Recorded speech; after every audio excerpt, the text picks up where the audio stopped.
Today we're going to be doing a rib stitch. So I'm going to be doing a 2x2 rib. This means I'll be knitting the first 2 stitches,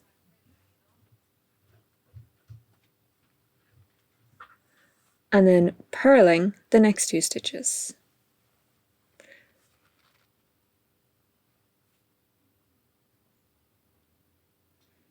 So in between each knit and purl, you'll have to move your yarn either to the front or the back of your work.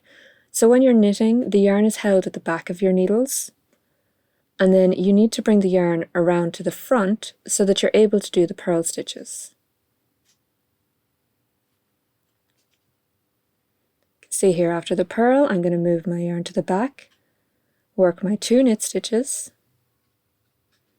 move the yarn to the front, and then work my 2 purl stitches. So that's the first row of ribbing done.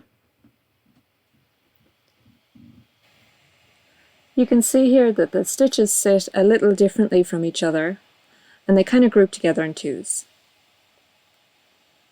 So now we're going to start the next row, and we're going to start with 2 knit stitches again. And now when we move on to the purl, we need to bring the yarn forward, work our purl stitches, move the yarn to the back, and back into our knit stitch again.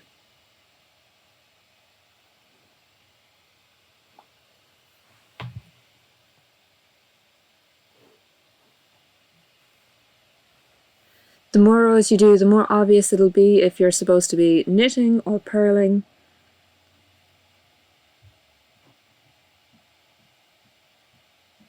And you just go for as many rows as your pattern tells you. Usually you'll be doing this for the ribbing around cuffs of sleeves or the start of socks. It's a nice stretchy edge. So I'll finish off with the last 2 purl stitches. And this is what your ribbing looks like.